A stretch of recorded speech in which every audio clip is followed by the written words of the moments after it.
Hello, everyone. Thank you for joining again one of the talks of the Dubai Design Week's Curated Talks program. Today, we have guests joining from different places, and we are broadcasting from Maysan. It's a restaurant coffee shop based in Dubai, joined by Christopher Benton, who is exhibiting one of his projects here. Today's topic is discussing equality in design and the need for just representation. The subject is going to discuss how the representation needs to start from design curriculums, as well as discuss how equal and just representation is institutional as well as individual. We are going to be joined by guests who are designers in the design and arts field, who will share with us their experiences through different projects that they've accomplished and worked on. And we will have this kind of discussion to try and learn more from their experiences. What are the challenges that they have faced throughout, and what are the lessons learned in that sense, and what does equal representation mean today in the creative industry and with creative communities? So today we will be joined by Chrissa Amuah. Chrissa is the founder and creative director of Amuah Designs, which is a Adinkra-inspired luxury homeware interiors brand. Chrissa is based in London, and Chrissa is also the founder of Africa by Design, and was also one of the curators and designers of the Ghana Pavilion in the London Design Biennale this year. Chrissa is joining from London. Hi, Chrissa. Hello, Ghassan. Hello, Christopher. Hello, Liyan. Yeah. Liyan Al Jabi. Liyan is joining us from Amman, Jordan. Liyan is an architect, researcher, and curator who is into multidisciplinary design and focuses on design for social change and its application on communities as a tool for change to reimagine and remake, especially in marginalized neighborhoods in Jordan, be it in formal or informal refugee camps. We're also gonna hear Liyan's experience and the different projects that she led. Joining me here live is Christopher Benton, is a Dubai-based artist and creative director that also is multidisciplinary and works across photography, film, and installation art. His practice explores the narratives of Black and Brown people through its interface with labor and the hypnotic power of the mediated image. Christopher has been exhibited in Al Circal with Fikra Graphic Design by Liyan Al Jabi Art Center and the Dubai Design District. So I'm gonna start the discussion by hearing from Chrissa. Chrissa, we've met, I think, in 2017 in London Design Festival. At the time, you were curating an exhibition with Suzanne Chokney about a design from Africa. And it was, I think, the first edition of Africa by Design at the time. No, it wasn't. It was the second, the first week. So Africa by Design was launched 3 years ago on a date that, I should add, coincided with Ghana's 60th anniversary of independence. So we launched in Accra, Ghana, as a hat tip to that. But yeah, we launched 3 years ago, and since then have exhibited in London twice, in New York, Dubai once, and also Cairo. And I feel like I've forgotten somewhere, but those are the ones that are initially coming to mind. So we've done a lot in just over 3 years' time. Okay. So would you tell us more about what made you start this project? I know that you've been based in London. You've studied there. So why did you decide to start your project? What were the intentions behind it? Sure. Sure. So as you mentioned before, I'm actually a textile designer, and my design is underpinned by Adinkra symbology. Now, my family is predominantly from Ghana, Ghana, Benin, and Togo, but it's from Ghana that I draw my design, most of my design inspiration. And it actually was born as a consequence of doing more research about Ghanaian design and in turn African design, and just learning the depth and, the depth and richness to our culture and design heritage. And I, back in 2015 and 2016, I made my international debut at Salone Satellite in Milan, which was an amazing opportunity for me. And I got to meet all these people and press that from all over the world that I otherwise wouldn't have gotten to meet. And also in turn, wouldn't have had maybe the same direct exposure to my own design work. And I just realized that there wasn't something similar, or I hadn't come across anything similar for African designers. And by African designers, I was specifically saying sub-Saharan African designers, because I feel that if you look at the continent of Africa, North Africa has a very strong design identity, which in many aspects overlaps with the Middle East, I believe.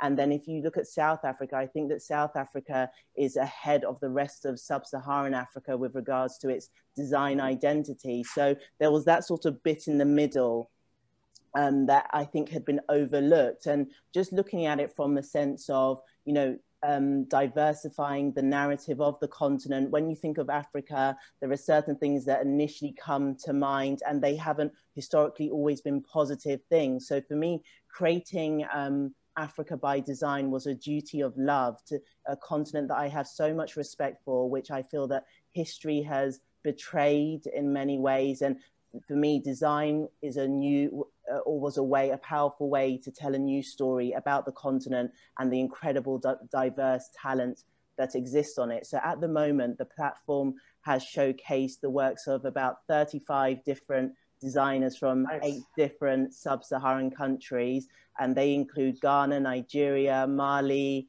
Senegal, Cote d'Ivoire, Ethiopia, and Burkina Faso. And I know that we are just scratching the surface because there are so many other designers. And we specifically look for designers whose works fall into the categories of textile design, furniture and product design, or environmental design. Because I think there's also, Africa has had that issue with regards to when you say design and Africa, people instinctively think fashion. So it was very important to say that its design narrative is much broader than just fashion. Interesting. So how was it, how were you able to organize this? I mean, you said you've represented over 35 designers so far. Has been 3 editions, and it's focused on specific areas where, again, if we want to, if we speak about African design, like you said, automatically we're speaking about textile, we're speaking about fashion, which is more renowned than other areas of design. But how did you start? How did you do your research? Did you have to actually go a lot on site, on the ground? Did you have to meet a lot of people who are in the community or already engaged? Sure. And what's the scene? Like how evolved is it? How? So I would say through the power, building communities is an incredibly powerful tool. So, once I started putting out the word that this is what I was doing, I had a number of people bring people to my attention, and the power of social media and so on. So I discovered, I say, a lot of designers that way. For those that may not be aware, Africa is sort of divided into 2. There are the former French colonies and the former British colonies. So there's French speaking Africa and there's English speaking Africa. So it was also involved navigating that. My French is okay, but it's not great. So I've had to adapt to that aspect. But in looking for designers, I was looking for people that were whose work inspired me first and foremost. Like, I'm a designer and I want to look at another designer's work and go, oh my gosh, wow, like I wish I had thought of that, or I wish I had created that. So to have that sort of emotive response to other people's design work, I think is a great starting point. And then I was also looking at people who were doing things differently or reconsidering how materials had traditionally been used, pursuing their ideas with a sense of excellence, And those are the sort of underpinning factors. And what was really rewarding to see, and we have a YouTube channel, so for anyone that wants to take a look at Africa by Design, but you'll see our launch exhibition video up there. And I think there it details from the inaugural exhibition, people, you know, were just so overwhelmed. And I had a few people say to me, I can't believe this all exists in our backyard, because sadly, as a consequence of colonization and poor international trade agreements, you know, Africa has sort of developed a culture of importing design as opposed to, you know, promoting and exporting what it makes in its own backyard. So having a hand in promoting that and promoting that there are these incredible talents here, you don't necessarily have to go overseas to find them, has also been a beauty of the platform. So it's a two-way job where first of all we need to you need to create awareness within the communities themselves about the importance and the value of their work, and then taking this and putting it in a context where introducing it to another context where there's a dominant narrative about how design should be as well. How was the reception when you first exhibited? It's been so positive. It has been so positive. It led to increased sales for a number of the designers.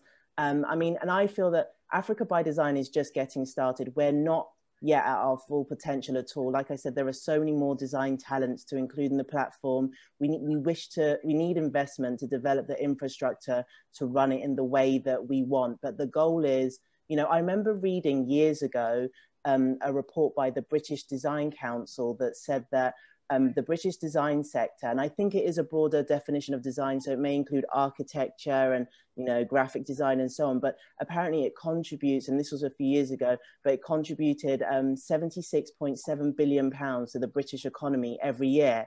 And I just thought, imagine that translated, you know, the focus of Africa is its natural resources, but we know that we have a growing youth for employment and so on. So imagine whereby we were able to industrialize design in a way that was more sustainable, not just producing design for the sake of it, but spoke to people's human needs. I just think that it has a great potential to change people's lives on many different layers. Of course. Yeah, that's actually amazing, and it's really nice to see how the work could actually create a tangible impact on people and on the community in general. So Liyan, I would like to hear more from your angle, because we're also talking about representation, and representation doesn't necessarily mean only one way of discrimination or lack of discrimination. It means when we're talking about inclusivity in general, we can speak about a lot of different marginalized communities, like the disabled communities, like maybe people of a certain age group who also are struggling to fit in with the dominant narrative. So can you tell us more about your work, about your involvement with refugee communities, and first of all, as a design studio, what took you there? Why did you decide that this is something you need to work on? And what's the importance, in your opinion, of the work that you're doing? So when we first started Arini, we started that because we wanted to use design and architecture to really cater to the needs of the community around us. Most of us at the office, we all came from corporate backgrounds. We know how to design fancy architecture and design spaces. So we thought to ourselves, this is not what we really want to do. This is not what we have to do with design. So we started working in an informal refugee camp here in Amman to really explore what design can do to change. So in order to work on a successful intervention or a successful project in such sensitive areas, you have to understand the people, you have to understand the community. You need to cater to their needs, to their most basic human needs. and research everything and understand everything in order to know what you can offer to them. So the research process and the design process are both equally important in trying to come up with a solution or try to offer something to the community. So in order to research properly, you definitely need to involve the community in all of your steps. You need to allow the community to guide your process. You need to allow the community to guide the design process. You need to have them.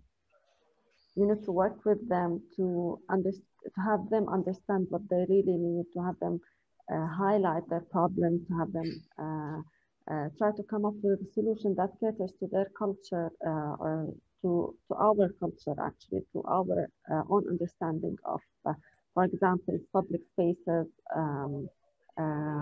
playgrounds, and all of that.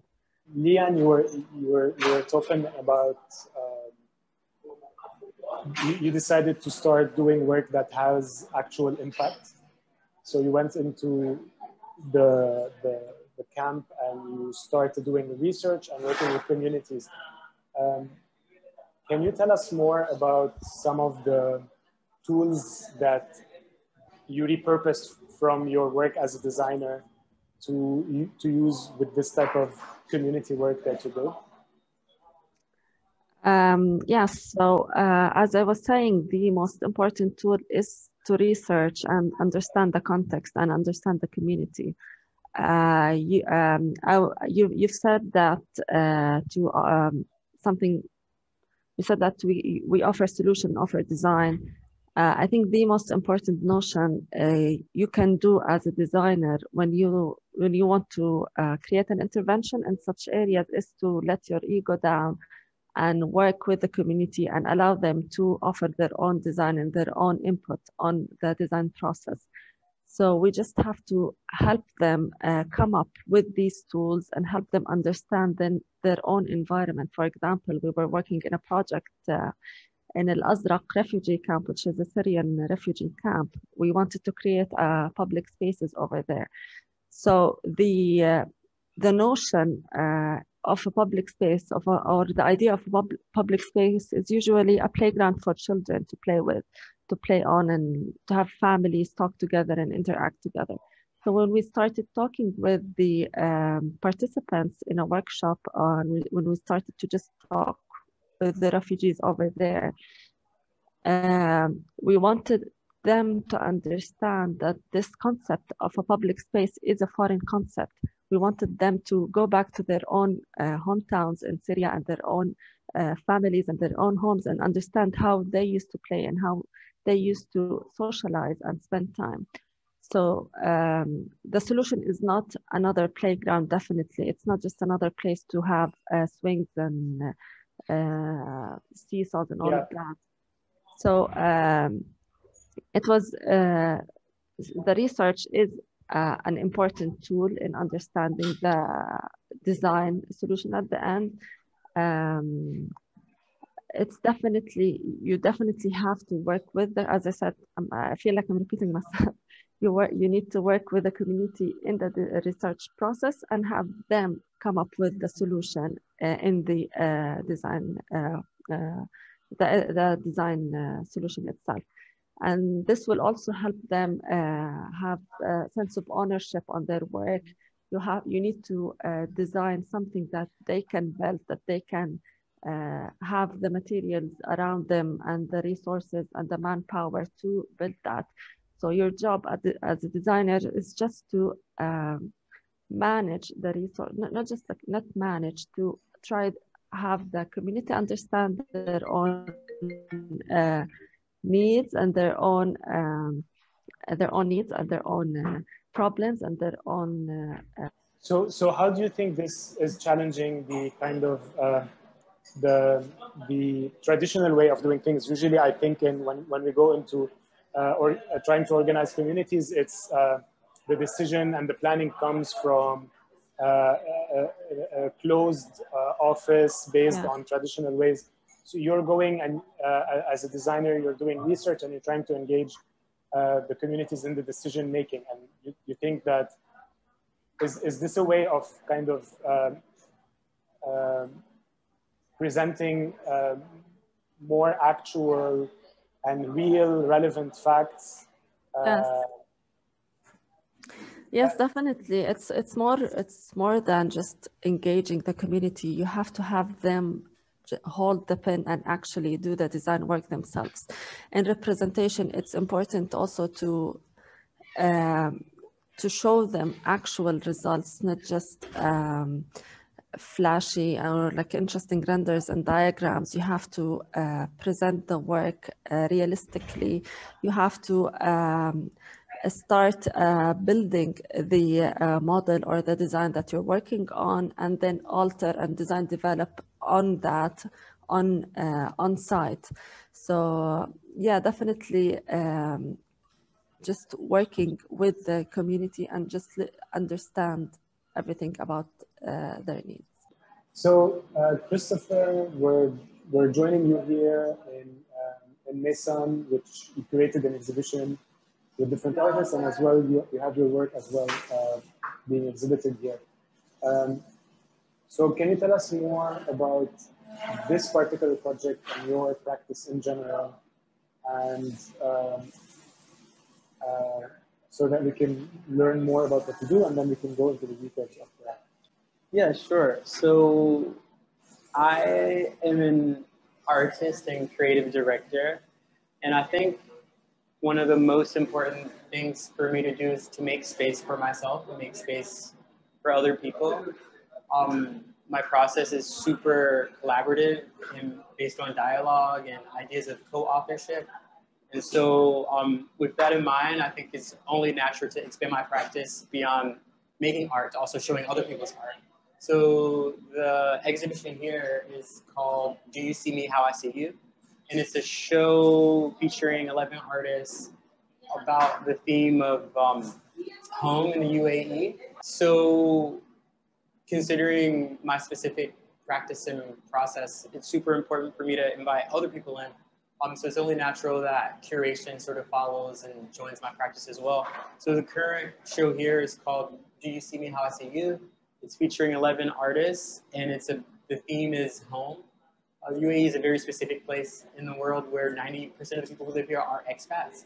And so I think the way people negotiate home is very specific to this place.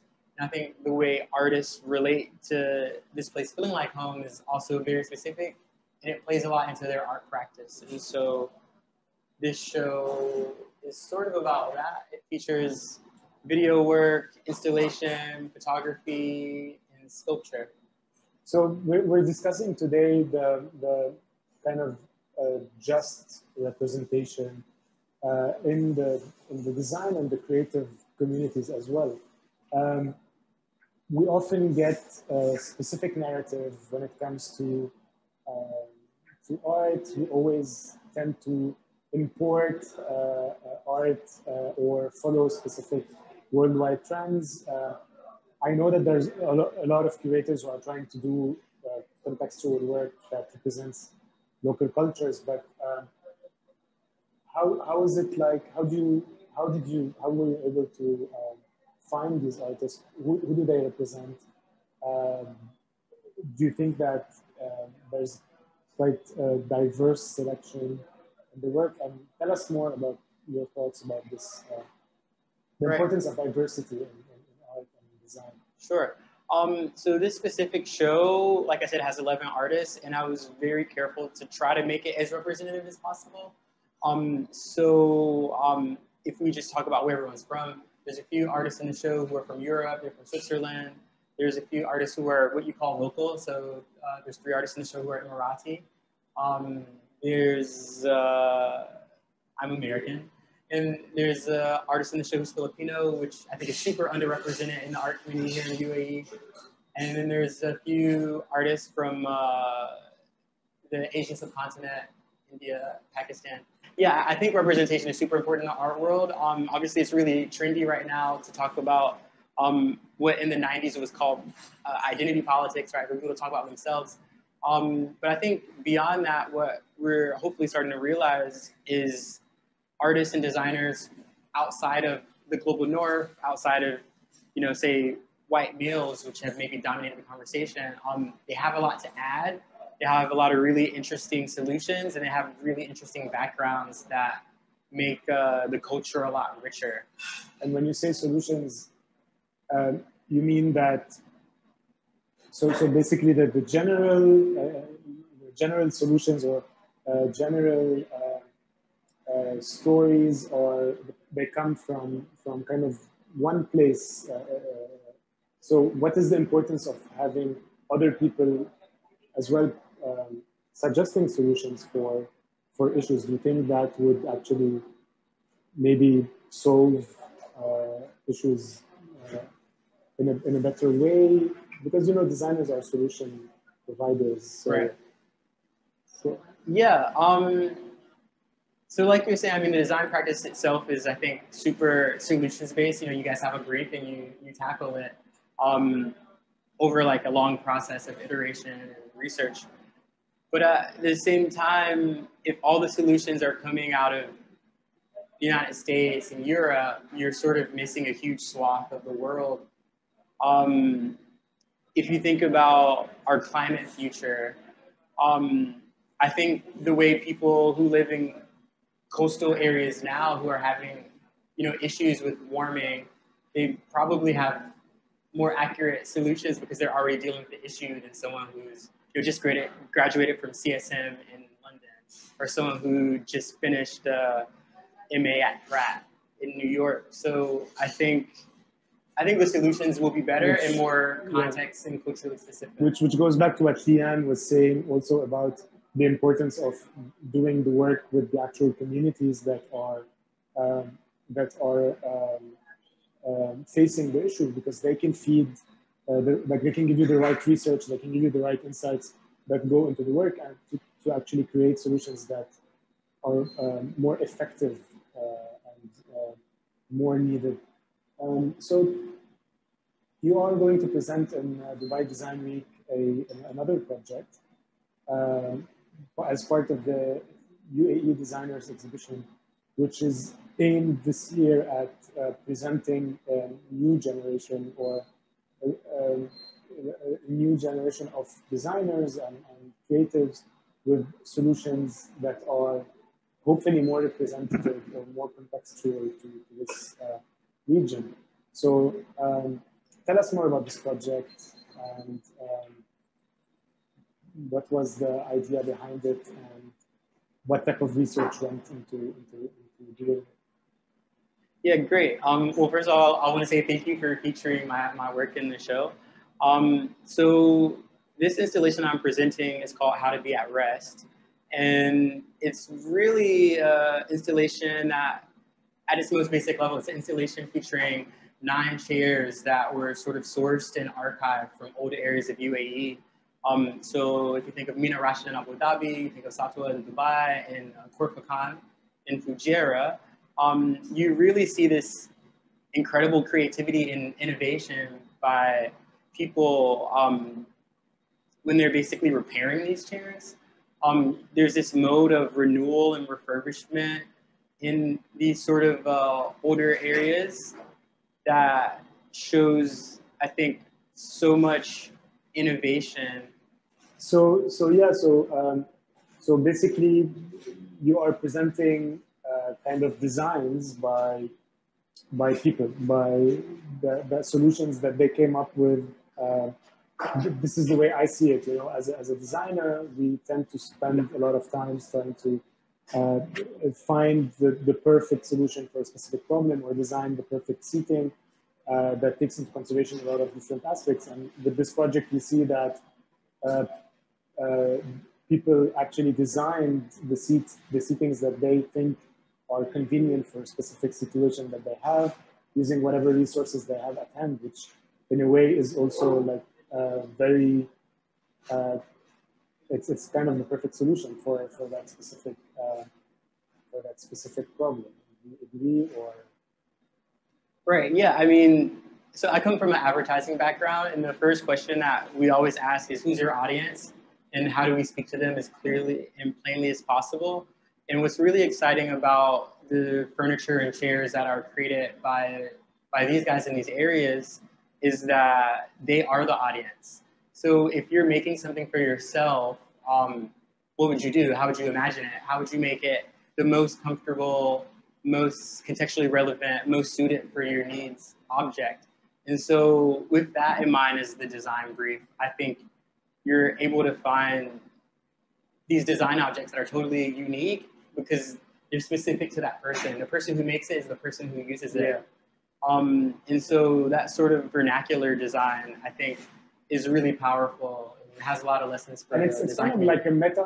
I mean, it's obviously we're not telling that everyone, like people should, all of them become designers, but it's just really representative of maybe how designers should actually pay more attention to what people really need instead of designing somewhere and producing somewhere else and trying to sell it to people or create needs that probably don't exist, rather just get the communities as part of the conversation to understand better what is needed and how it's needed, make it more contextual and more representative of the actual. So Chrissa, I'm interested to know as well,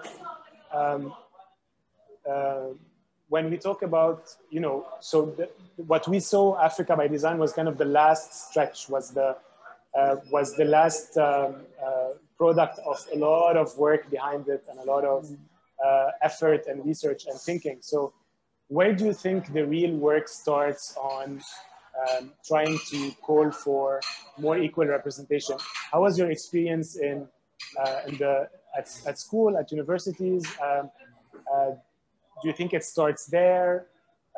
How do we try and become more inclusive as a design community? And do you think today the design community in terms of its production is inclusive, and what's missing?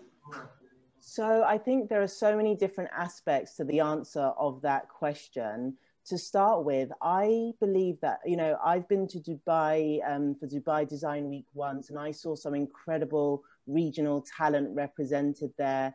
I've seen design across Africa and so on. And I think before anything, people from, as Liyan, you were saying about taking ownership, people from their own communities need to control their own narratives. We shouldn't be waiting for other people to necessarily give us room to tell our own stories. You will have cultural and symbolic aspects from your own upbringing and so on that may explicitly and implicitly influence your design practice. For Christopher, it will be a slightly different narrative to my own, to Liyan's, and so on. And we can't always wait for other people to make room for us to tell our stories. So even just by having a platform like this for us to share this conversation is a very powerful tool. I think that, you know, it depends where in the world that you are. For me, I went to an excellent school. I, you know, benefited from excellent education. So doors were open for me, but I was also empowered to open doors for myself. I appreciate that not everybody has that same opportunity. So it is about spreading and promoting knowledge, letting people know that you can. A funny story, actually, I did art for A-level. So that's just before you go to university. And I remember my art teacher saying to me, looking at my art style, Chrissa, have you considered going into textile design? And at 17 years old, I didn't really know what that was. She explained it to me, but I didn't really see how do you make a career out of that, because it hadn't been taught as a formal career path, in the same way that, you know, that if you want to become a doctor, you need to do the sciences, and then you go to university and you do medicine. It wasn't explained to me explicitly how I could navigate and curate a career in textile design. But funnily enough, 10 years plus later, I re-navigated that route for myself. So it is about sharing knowledge and saying to people, did you know that there's such a thing as an opportunity to create a career in 3D modeling or animation or, you know, furniture design and so on. When it comes to, if I refer back to Ghana or Africa as a continent on whole, the design sector is something that has been largely neglected and overlooked. So what you will see are pockets and communities of people creating opportunities for themselves. But the challenge with that is that they have less access to resources. You know, to scale up, it doesn't require investment. So we do need to, there needs to be a review of how do we enable and empower designers from other communities to create their own design industry. But what I do think, and I'm very mindful of, and when I was establishing Africa by Design, it was something that played on my conscience a lot, because what I think, and I think maybe, correct me if I'm wrong, I think we could say the same about the Middle East as well. Africa has a very strong sustainable design culture. It has a very strong upcycling culture, and I do not want us to lose that. I think if we look at the West and the way, you know, we're talking about climate change and things now, it's not Africa that's caused the world's climate change problem. We are not the culture that has excessively produced things, and we don't promote a culture of design that is trends-based and seasonally based. We create things based on their function, their form, their historic and symbolic beauty. And I think that is the key to our future. And maybe it's time for the world to start looking at places like Africa and the Middle East and Asia to see how they could practice design differently, design that has more heritage in it, has more symbolic value in it, and in turn is longer lasting. You know, people look for a collector's value. A collector looks at an item on its value based on its historic, you know, I've forgotten the word that I'm looking for, but our culture has practiced that already, so why lose it? We shouldn't, I don't know, it's a balancing act. So I hope that gives some insight into my own thoughts about it.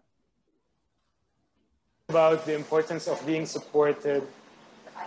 You spoke about the importance of being supported by, so it's not only about the communities to do the work themselves, but it's important as well for institutions to support them.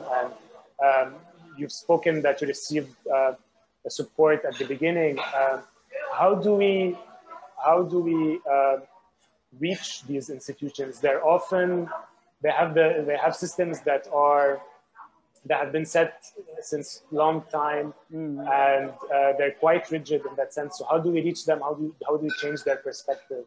But I mean, sometimes you can't always get everybody's buy-in. I remember when I first launched Africa by Design, I went and spoke to a number of well-known arts bodies or collecting houses, auction houses. And because it was something new and they weren't familiar with it, they didn't necessarily buy into it straight away. And it's called the outlier effect, right? It's sometimes the first people to do something are never, they don't necessarily have the inaugural support that they need. But once people see, oh, it's worth supporting, it works, then they have more confidence to support. So sometimes we can't always guarantee that we will get those institutions to support us and to open the door for us. So I think it's about having the courage of conviction to, as designers and as design entrepreneurs and curators and thinkers, to just plow through. I mean, Liyan, I want to find out more about what you're doing, because I think it's incredibly inspiring. And if Liyan was to say that she was going to sit and wait for wars to stop or for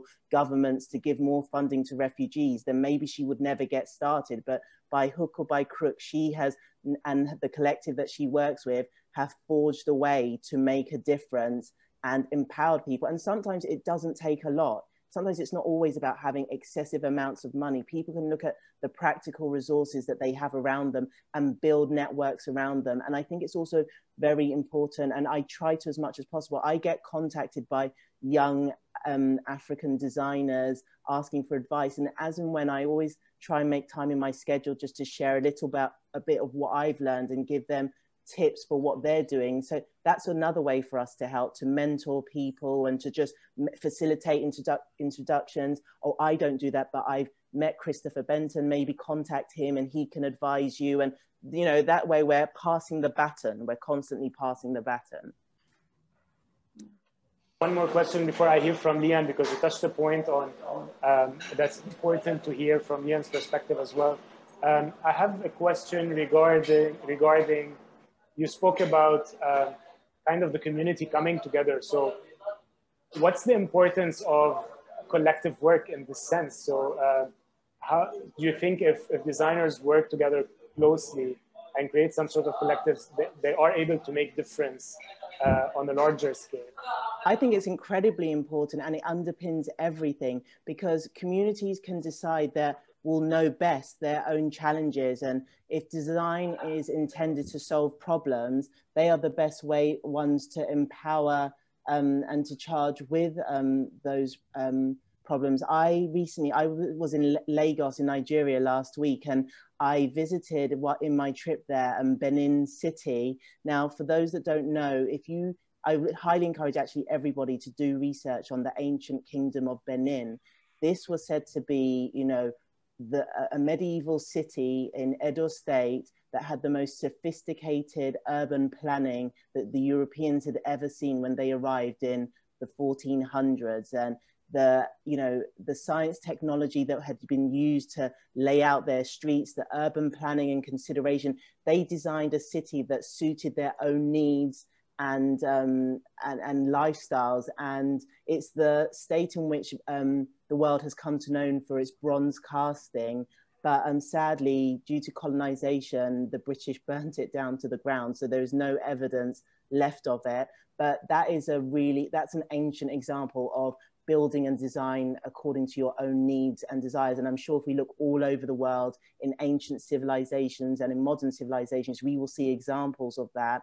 And I think, Liyan, I'm just like so in awe, because I think that what you're doing with informal and formal refugee camps is a perfect case study of how design can be used to empower people, even in moments of greatest despair and so on. So it's essential. Community-based design is essential, and it can operate at so many different levels as well.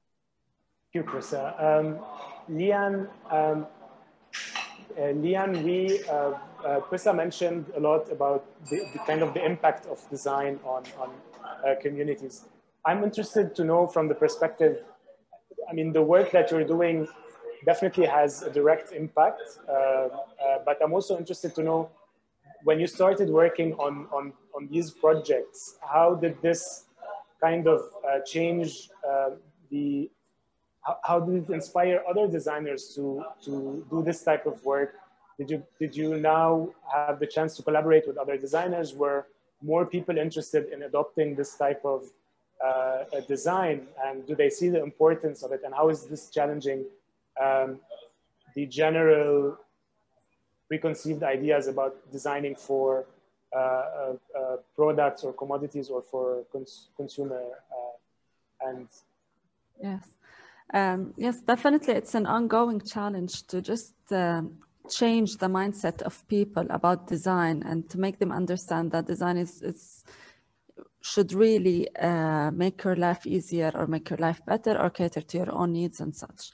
It's a constant challenge to have people understand what design is and to change their perspective of design and designers. So when we first started working on projects, we tried to highlight the importance of research and the importance of conducting more workshops, more research, and sit with people, understand their needs, not just the donor's need or the client's need. No, you have to work with the people themselves directly. So that was a challenge to just ask for people to allocate a good time for research and for pre-concept phase, basically.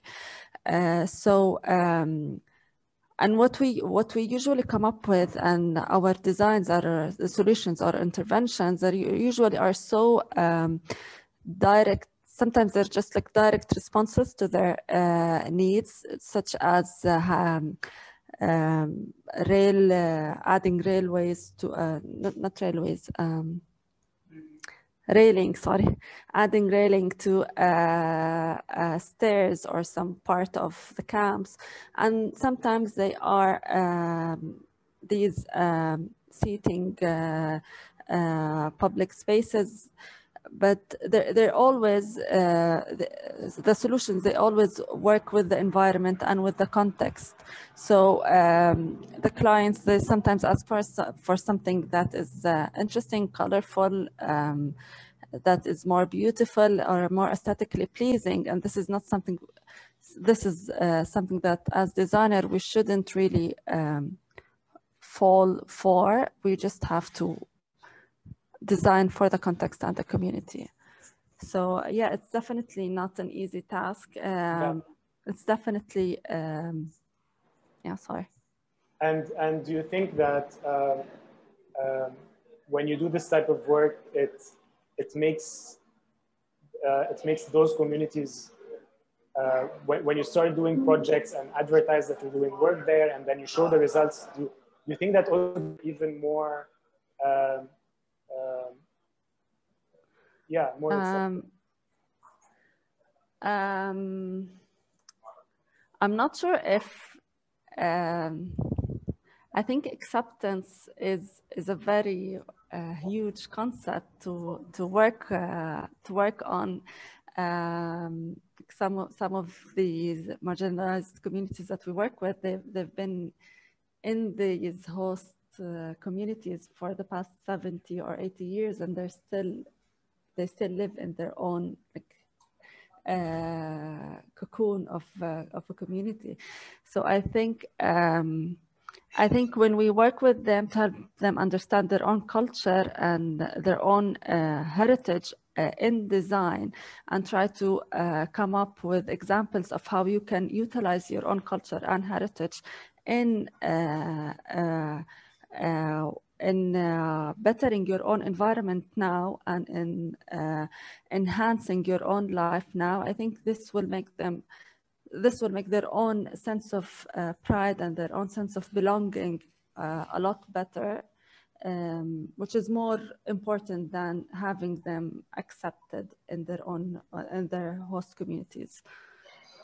And can I just add to that? And I think it's dangerous for us as designers or change innovators to operate, and as human beings, you shouldn't wait to be accepted before you just do, or you just are and just be. Like, you know, if the refugees were truly accepted as humans, we wouldn't even allow for them to have fallen into the circumstance of refugee status in the first place. So yeah. I don't think we should be, as designers, saying, you know, waiting to be accepted. We need to all beat to the beat of our own drums.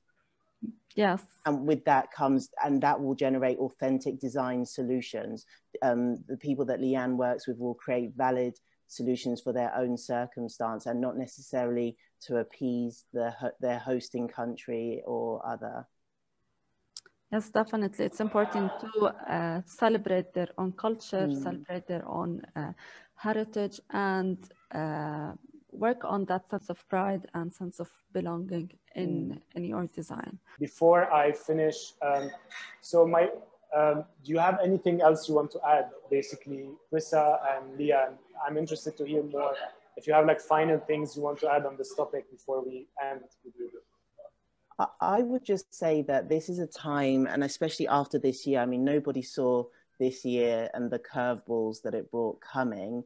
And I think that people who come from global North communities, you know, Middle Eastern culture may be very different from aspects of African culture, but I'm sure there are many overlaps. And I think this is an incredible opportunity for all of us, Brown and other people, to just take charge of presenting a new narrative in our own design journeys and stories. And, you know, I think this year has proven, if anything, that the way that things have been being done doesn't work, and it doesn't suit the majority. So let us all take charge and empower each other and ourselves with telling new stories, new narratives that bring new solutions to our current issues and challenges. It was really great to hear your story, Chrissa, also on your own work. It's very interesting. I'm really looking forward to understand more and hear more about it. But yes, as you said, this year has been extremely difficult for everyone, and it's important to reassess what design is and what is the designer's role in their own community and for the future of mankind in general. So it's important to work with your environment, your own resources, to just understand what you have and work with, which is much more important than importing ideas, materials, concepts, and all of that. Yeah, so one of the things that I noticed there was a really interesting way that people who worked in the shops there lounged in their free time. So for example, outside of the hardware shop, you'd see someone who fixed a chair by like putting a pipe on one of the legs. Or at the Majlis shop, you'd see the shop maker augment his chair with like Majlis foam to be super comfortable. Or at the car upholstery place, you'd see people actually put a car seat on top of their IKEA office chair, which I think is just so Frankensteinian in a way, but also this really brilliant hodgepodge that makes so much sense to that person and to that place. And so for the past 2 years, I've been like collecting images of these encounters of these really interesting design objects. And until very recently, I've been collecting and archiving them. So I just thought it'd be really interesting to present this in the context of a design week where you're featuring regionally relevant design. Maybe that sometimes has a slightly bourgeois feel to it because a lot of design fairs also focus on, commercially relevant and available furniture. And so I thought it'd be sort of an interesting disruption into this sort of mode of looking at what's available outside of that system and what's available actually nearby.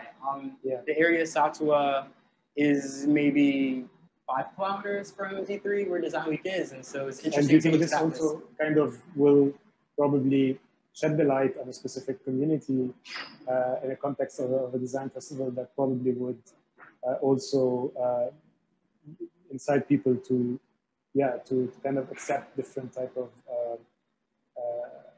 art sources or design solutions as well? Yeah, I mean, I think, especially in a design week where the audience is more local because people can't travel and fly all around the world, I think is really great for the people who visit to think about seeing things in new ways. I'm sure the majority of the people who will be attending Design Week this edition will have been to a lot of these areas, to the Port of Abu Dhabi or Satwa, Dubai, but they might not have noticed sort of the design innovation that exists around them. So I'm really excited for people to open-mindedly accept and look at these things in a new way. Amazing. Thank you so much, everybody. So thank you for joining, and looking forward to meet you again in person. Definitely. I'm excited to see your works and experience it in person. Yes. Thank you for sharing. Thank you. Wishing you all a wonderful day. Thank you.